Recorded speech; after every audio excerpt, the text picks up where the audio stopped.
अभी हम खड़े हैं आचार्य किशोर कुणाल के पैतृक घर पे। आप देख सकते हैं ये पीछे उनका पैतृक घर है जहां आचार्य का जन्म हुआ था। गेट है, गेट पर अभी ताला बंद है चूँकि परिवार के सभी लोग उनकी अंतिम क्रिया के लिए पटना गए हैं।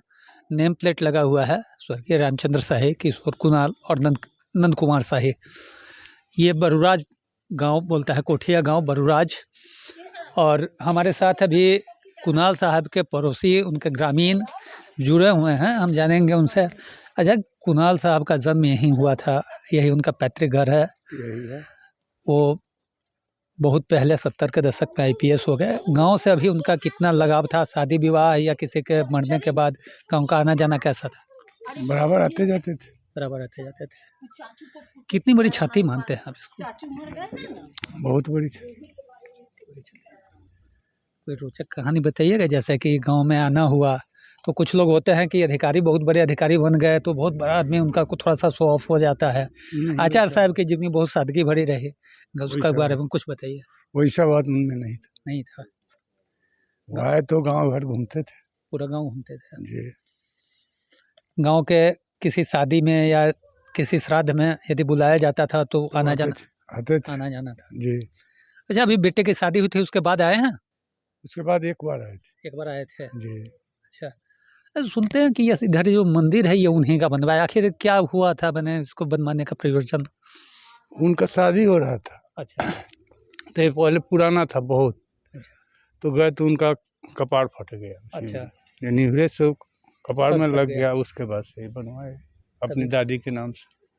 दादी का नाम से? जी। बोर्ड लगा हुआ। अच्छा, तो उस समय क्या IPS हो चुके थे? हाँ, कुणाल हो साहब चुके। हो चुके थे जी। घर के और लोग सारे लोग कहाँ पटना निकले? सभी पटना से खबर आया उस समय से। कोई सूचना है कि यहाँ अंतिम क्रिया के लिए सब आएगा या नहीं, फिर पटना? कल 11 बजे दिन में वहाँ कोनहारा घाट पर हुआ। कोनहारा घाट पे कल 11 बजे। जी। ये थे ग्रामीण उनके पिताजी भी जी। वहीं पर। अच्छा, कोनहारा घाट में चूँकि उनके पिताजी का अंतिम संस्कार किया गया था, इसलिए ज़्यादा चांस है कि वहीं कोनहारा घाट पे आचार्य महोदय का भी अंतिम संस्कार किया जाएगा। आचार्य कुणाल अब नहीं रहे दुनिया में। जी हाँ। आप उनके बचपन के मित्र हैं। कैसा था उनका जीवन? कितनी बड़ी क्षति मानते हैं इसको? बहुत बड़ी क्षति है, अपूर्णीय क्षति है ये। हम लोग के लिए तो विशेषकर ये अपूर्णीय है, क्योंकि शुरू से हम लोग साथ पढ़े, कॉलेज लेके कॉलेज तक साथ में रहे पढ़े, और उनका व्यवहार बहुत अच्छा था, बहुत अच्छा था, अपनापन था, इस तरह का व्यवहार था उनका। कहाँ से बचपन की पढ़ाई कहाँ बचपन की पढ़ाई गांव से हुई, गांव के ही बरुराज मिडिल स्कूल से हुई। उसके बाद हाई स्कूल बरुराज से पढ़ाई हुई। उसके बाद हम लोग LS कॉलेज चले गए, और LS कॉलेज से पढ़ाई हम दोनों साथ रहे। वो साइंस ब्लॉक में थे, हम आर्ट्स ब्लॉक में थे। वो पटना, उसके बाद IE के बाद वो पटना चले गए। पटना में जाके वो आर्ट्स ले लिया, साइंस छोड़ दिया वो लोग, और उसके बाद वहाँ से उसकी पढ़ाई वहीं पटना से ही हुई है।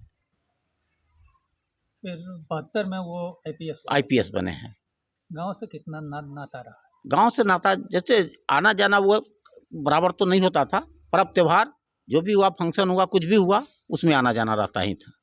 किस पर्व में ज़्यादातर आते थे? वो हनुमान जी का पूजा होता है हम लोग गाँव में, घर में, उसमें अधिकतर निश्चित रूप से आते थे। सर, आचार्य के जीवन की कोई ऐसी कहानी याद है जो हम सुनी हो अभी? नहीं, ऐसा तो कुछ हमको विशेष जानकारी नहीं है जो हम बताएं, क्योंकि उसके बाद से हम लोग साथ में रहे नहीं, इसलिए उस ज़्यादा जानकारी हम कुछ नहीं दे सकते उसके बारे में। बचपन में स्वभाव कैसा था? बहुत अच्छा था, कहे ना, बहुत अच्छा था, मिलनसार था। हम लोग एक साथ रहते थे, बैठते थे, खेलते थे। एक होता है कि बच्चा शरारती होता है, नहीं, वैसा कुछ है कि बहुत गंभीर वो गंभीर प्रवृत्ति के थे। हाँ, वो अपने पढ़ाई के अलावे और ज़्यादा विशेष में नहीं रुचि थी उनको।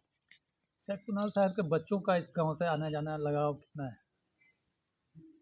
कुणाल साहब के तो एक ही बच्चे हैं, शायन कुणाल। वो गांव नहीं आते हैं। अच्छा। वो पर्व त्योहार, जब शादी वगैरह हुआ था, फंक्शन हुआ था, तो आए थे गांव में। अच्छा। मेरे यहाँ भी मेरी वाइफ का देहांत हुआ था, उसमें आए थे। कुणाल साहब भी आके चले गए थे, और शायन साहब आए थे। मुकुल कुमार, News 24, मुजफ्फरपुर।